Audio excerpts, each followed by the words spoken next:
오늘 주신 하나님 말씀은 예레미야 47장 1절에서 48장 10절까지 말씀 한 절씩 교독하시겠습니다. 바로가 가사를 치기 전에 블레셋 사람에 대하여 선지자 예레미야에게 임한 여호와의 말씀이라. 여호와께서 이같이 말씀하시되 보라, 물이 북방에서 일어나 창일하는 시내를 이루어 그 땅과 그 중에 있는 모든 것과 그 성읍과 거기 거하는 자들을 엄몰시키리니 사람들이 부르짖으며 그 땅 모든 거민이 애곡할 것이라. 힘센 것에 굽치는 소리와 달리는 병거 바퀴에 울리는 소리에 아비의 손이 풀려서 그 자녀를 돌아보지 못하리니 이는 블레셋 사람을 진멸하시며 두로와 시돈에 남아있는 바 도와줄 자를 다 끊어버리시는 날이 이름이라. 여호와께서 갑돌섬에 남아있는 블레셋 사람을 멸하시리라. 가사가 삭발되었고 아스글론과 그들에게 남아있는 평지가 멸망되었나니 내가 내 몸 베개를 어느 때까지 하겠느냐? 여호와의 칼이여, 내가 언제까지 쉬지 않겠느냐? 내 집에 들어가서 가만히 쉴지어다. 여호와께서 이를 명하셨은즉 어떻게 쉬겠느냐? 아스글론과 해변을 치리하여 그가 명정하셨느니라. 모압에 대한 말씀이라. 만군의 여호와 이스라엘의 하나님이 이같이 말씀하시되 슬프다 느보여 그것이 황폐되었도다. 기레다임이 수치를 당하여 점령되었고 미스갑이 수치를 당하여 파괴되었으니 모압의 칭송이 없어졌도다. 헤스본에서 무리가 그를 모해하여 이르기를 와서 그를 끊어서 나라를 이루지 못하게 하자 하는도다. 만면이여, 너도 적막하게 되리니 칼이 너를 따르리로다. 호로나임에서 부르짖는 소리여, 황무와 큰 파멸이 오로다. 모압이 멸망을 당하여 그 영아들의 부르짖음이 들리는도다. 그들이 울고 울며 루잇 언덕으로 올라가며 호로나임 내려가는 데서 참패를 부르짖는 고통이 들리도다. 도망하여 내 생명을 구원하여 광야의 떨기나무같이 될지어다. 내가 네 공작과 보물을 의뢰함으로 너도 취함을 당할 것이요 그모스는 그 제사장들과 방백들과 함께 포로되어 갈 것이라. 파멸하는 자가 각성에 이를 것인즉 한 성도 면치 못할 것이며 골짜기는 회파되며 평원은 파멸되어 여호와의 말씀과 같으리오로다. 모압의 날개를 주어 나라 피하게 하라. 그 성읍들이 황무하여 거기 거하는 자 없으리오로다. 함께 읽겠습니다. 여호와의 열을 태만히 하는 자는 저주를 받을 것이요 자기 칼을 금하여 피를 흘리지 아니하는 자도 저주를 당할 것이로다. 아멘. 예레미야 46장부터 이방에 대한 심판이 있었지요. 46장에서는 애굽에 대한 심판이 있었고 47장에 와서는 블레셋 사람에 대한 이제 심판이 있다고 말씀을 합니다. 해설서에 보니까 당시 블레셋은 아스돗과 아스글론, 가사, 에그론, 가드라는 5개의 도시 국가 체제였다고 합니다. 그래서 바로가 애굽과 가장 가까이 있는 가사를 치기 전에 하나님께서 말씀을 하십니다.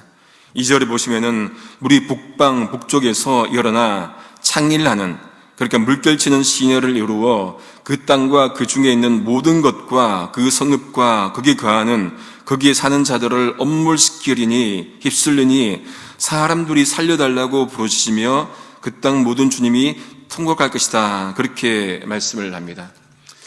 여기서 말씀하는 북방은 어디입니까? 바벨론을 말하지요. 거기서 물결이 쳐서 모든 것들을 삼킨다고 합니다. 바벨론이 블레셋을 친다는 얘기이지요. 바벨론의 군사력이 대단하다는 것을 그림 언어로 보여줍니다. 제가 3절을 세 번역으로 읽어드리겠습니다.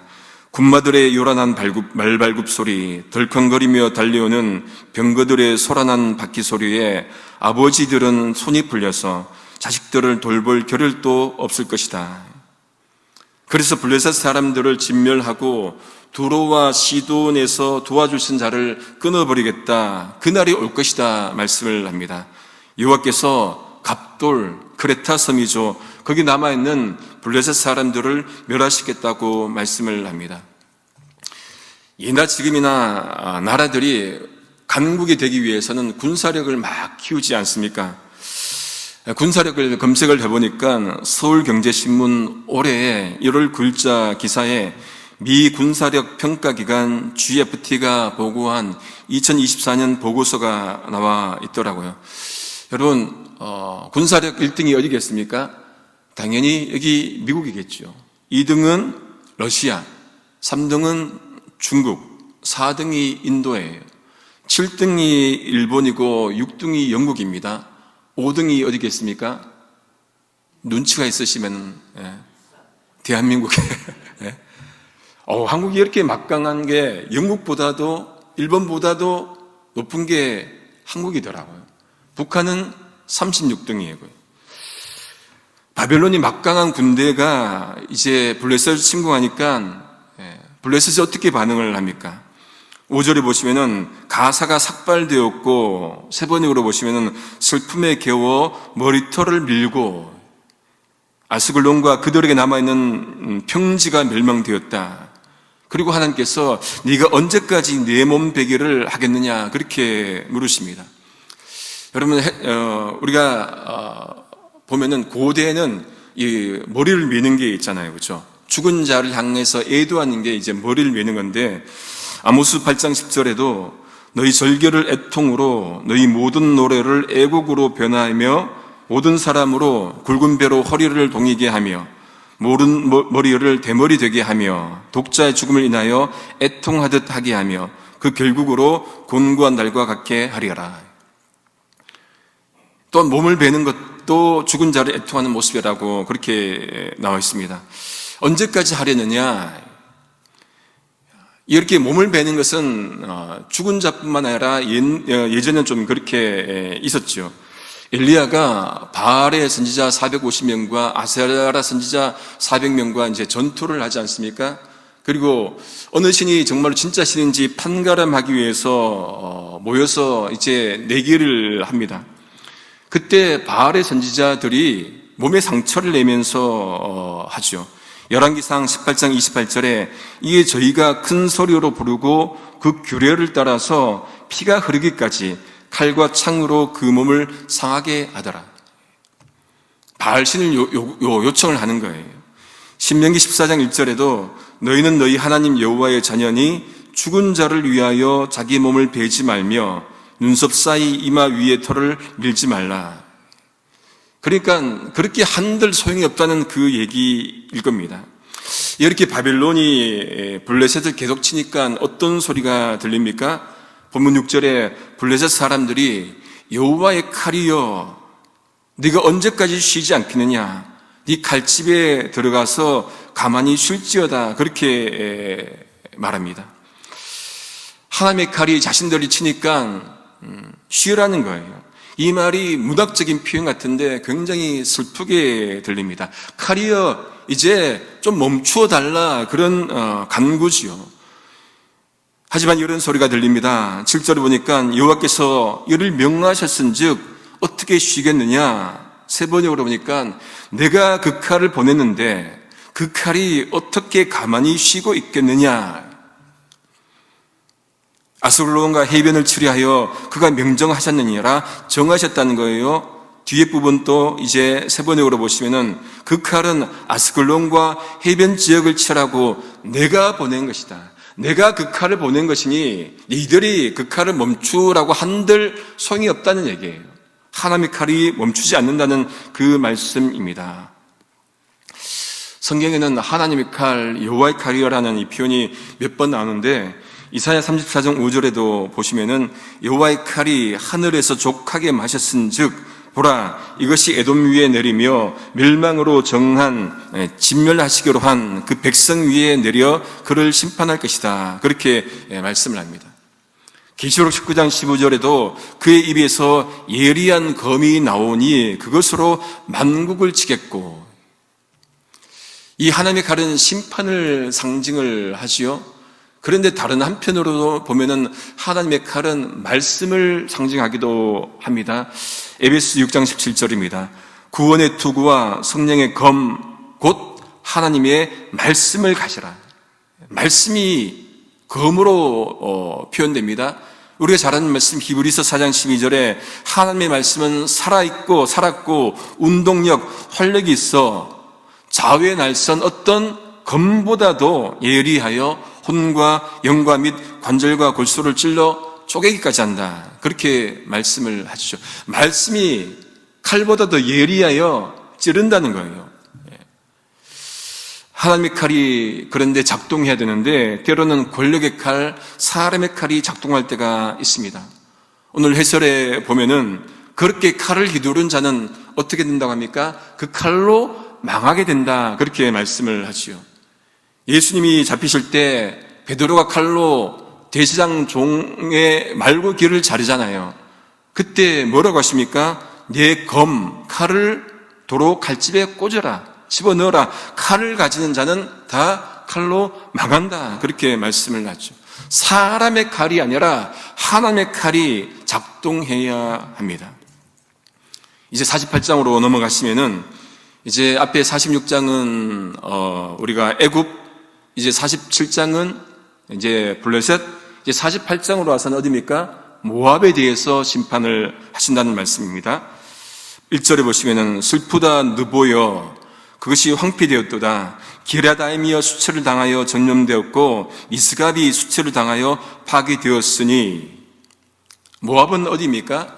여러분 이 남유다 북이스라엘 그 옆쪽 오른쪽 밑으로부터 에돔, 모압, 암몬, 아람이잖아요. 이렇게 형성이 되어 있습니다. 위쪽으로 올라가면서 그 모압 도시 중에서 느보, 기랴다임, 미스갑이 황폐하게 된다. 그 말씀을 합니다. 그러기에 거기에 어떤 일이 벌어집니까? 그곳에서 칭송하는 소리가 사라졌다. 찬송하는 소리가 사라졌다. 누구를요? 모압을. 모압의 영화가 사라졌다고 세번역은 번역을 합니다. 모압가 끝났다는 거예요. 그들의 명성이 사라졌다. 그리고 헤스본에서 무리가 악을 도모합니다. 와서 그를 끊어서 나를 이루지 못하게 하자. 세번역으로 보니까 자 우리가 모압을 멸망시켜서 나라를 아주 없애버리자. 모압을 망하게 하는 그 음모가 있다는 거예요. 만매나 너도 조용하게 되리니 칼이 너를 뒤쫓아 갈 것이다. 무슨 말씀입니까? 모압을 멸하시겠다는 그 말씀입니다.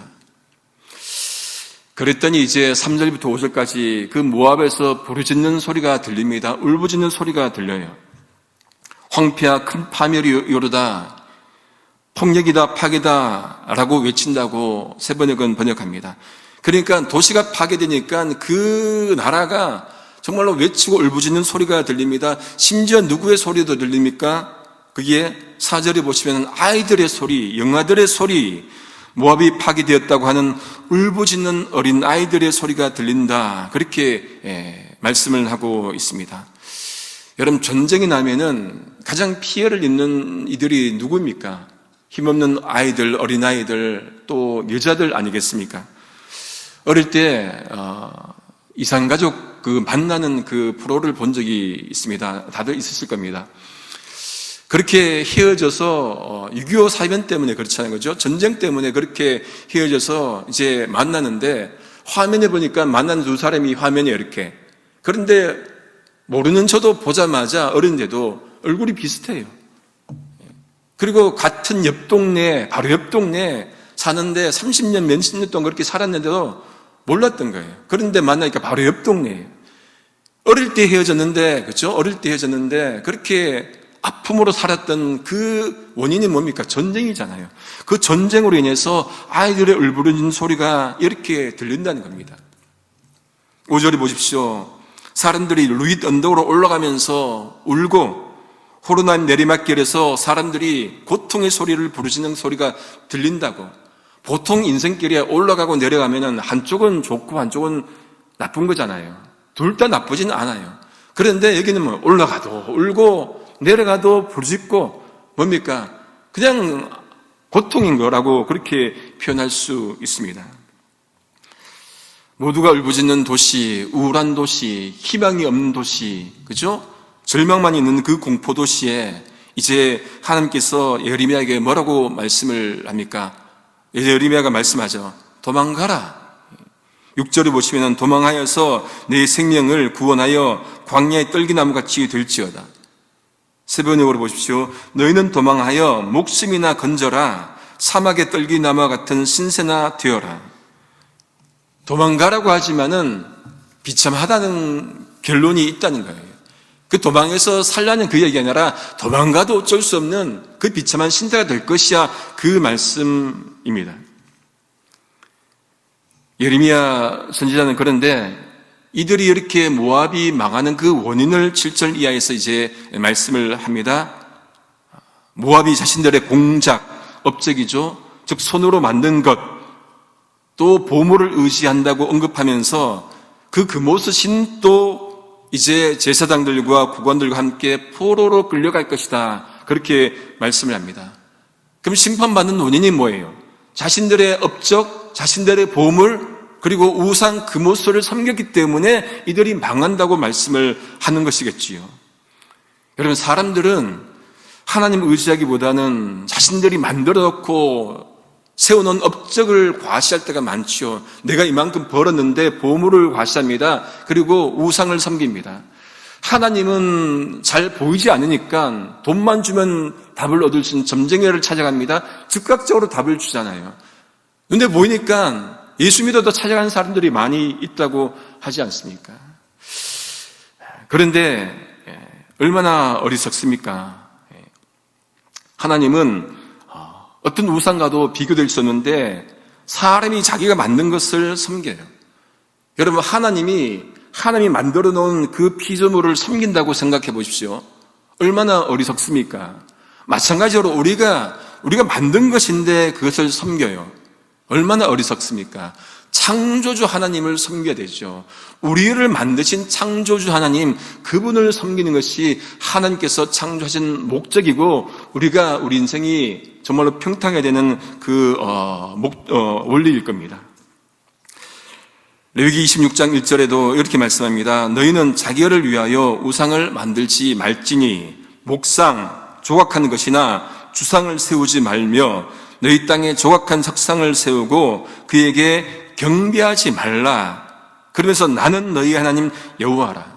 무슨 말씀입니까? 내가 여호와인데 나를 믿어야 되지 니들이 만든 것 믿으면 어떡하느냐, 그 말씀입니다. 오직 하나님만, 그렇죠, 창조주신 하나님만 믿어야 합니다.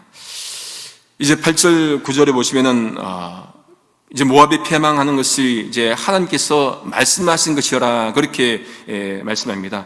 파멸하는 자, 멸망시키는 자가 각 성읍마다 쳐들어올 것인데 한 성읍도 피하지 못할 것이며 골짜기가 회파 멸망하였으며 평원 평지는 파멸되어 여호와의 말씀과 같을 것이라. 이게 무슨 말씀입니까? 하나님께서 말씀하신 것이라는 거예요. 모압의 패망은 강대국이 그냥 한 게 아니라 하나님의 말씀이 이루어지는 거라고 말씀을 합니다. 그래서 거기에 사는 자들이 황폐하게 되고 9절에 보니까 아무도 사는 자가 없게 될 것이다.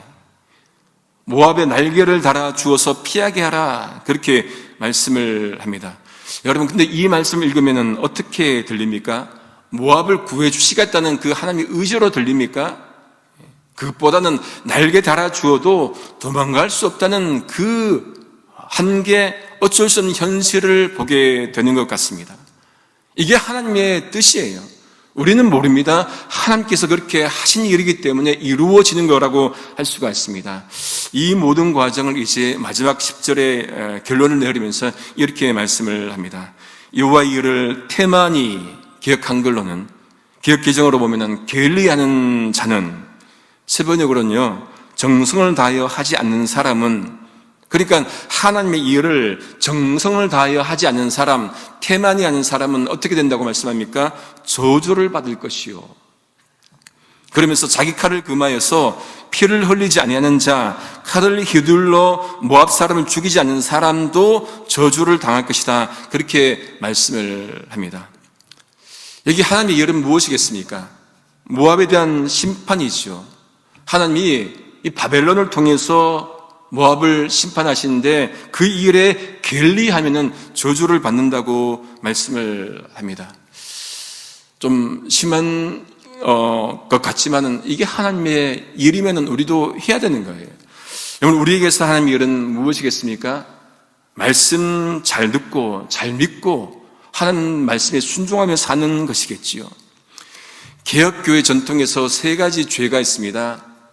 자기 일을 막 과시하고 하는 그런 교만, 그리고 남을 속이는 기만, 또 게으른 태만, 요 세 가지가 개혁교회 전통에서 만만만이에요. 언젠가 말씀드린 것 같은데 교만, 기만, 태만, 우리 개혁교회 전통에서 세 가지 죄를 말합니다. 우리가 말씀 듣는 일에도, 말씀 전하는 일에도 게으르면 안 되겠죠. 열왕기상 22장에 보시면은 아람과 이스라엘 사이에 전쟁 없이 3년을 보냅니다. 이스라엘 왕 아합이 이제 여호사밧 왕에게 도움을 요청하죠. 저 길르앗 땅이, 길르앗 라못이 원래 우리 땅인데 왜 저리 두고 있느냐, 그러면서 여호사밧 왕에게 같이 공격할 것을 권하지요. 그때 여호사밧이 동의를 하고는 뭐랍니까? 선지자에게 물어보라고 그렇게 말씀을 합니다. 선지자들이 다 좋습니다, 이길 겁니다, 그렇게 말을 합니다. 그때 여호사밧이 물을 만한 선지자가 있다고 그렇게 얘기를 하니까 그제서야 이스라엘 왕이, 아합 왕이 미가야라는 선지자가 있는데 자기에게 좋은 얘기는 하지 않고 나쁜 얘기만 하니까 내가 싫어한다, 그렇게 말을 합니다. 여러분, 어제 읽어드린 예레미야 42장 6절에 이스라엘 백성들이 예레미야에게 요청하지 않았습니까? 하나님의 말씀이 우리에게 좋든 좋지 않든 물론하고 막론하고 순종하려고 한다, 그렇게 말씀한 것을 제가 말씀을 드렸습니다. 너무 대조적인 거예요. 이제 미가야를 데려가라는 그 사신이 미가야에게 이렇게 말하잖아요. 다른 선지자도 좋게 말했으니까 좋게 말해달라. 그때 미가야가 뭐랍니까? 여호와께서 내게 말씀하시는 것, 그것을 내가 말하겠다, 그렇게 말씀을 합니다. 여러분, 우리는 말씀이 좋든 내게 좋든 아니든 그게 기준이 아니라 말씀이니까 듣고 말씀이니까 순종해야 하는 거예요. 기준이 말씀인 겁니다. 어떤 일이 있더라도 다른 것이 기준이 아니고 말씀이 기준이에요. 다른 것이 말씀보다 더 위의 기준이 되어버리면 그게 뭡니까? 그게 우상이에요. 내 어떤 것 아니고 말씀을 받았으면 그 말씀에 순종하는 것, 그게 하나님의 일이겠지요. 말씀을 정리합니다. 새롭게 하소서라는 프로그램이 있는데 그 프로그램에 보니까 세계적 투자자 짐 로저스의 수행 비서인 정윤아 씨가 이제 출연한 것을 봤습니다. 이분은 북한 고위 군 장교의 딸이에요. 근데 탈북을 한 거예요. 근데 탈북을 하기 위해서 부모님 몰래 새벽에 이제 막 나오는데 어머니가 걸린 거예요. 근데 어머니가 말없이 그냥 기차에까지 배웅하면서 한마디 하시더라고요. 뒤돌아보지 말라고 가라고. 뒤돌아보지 말고 가라고. 아프지만 그렇게 말씀을 하시더라는 거예요. 그걸 들으면서 억압의 땅 북한을 벗어나서 자유의 땅으로 가기 위해서는 돌아보면 안 되는구나.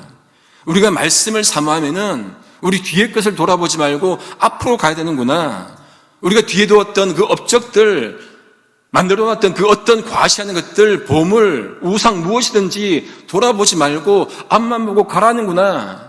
그렇게 가야 되는 것이죠. 그게 우리가 살아야 될 삶의 모습 아니겠습니까?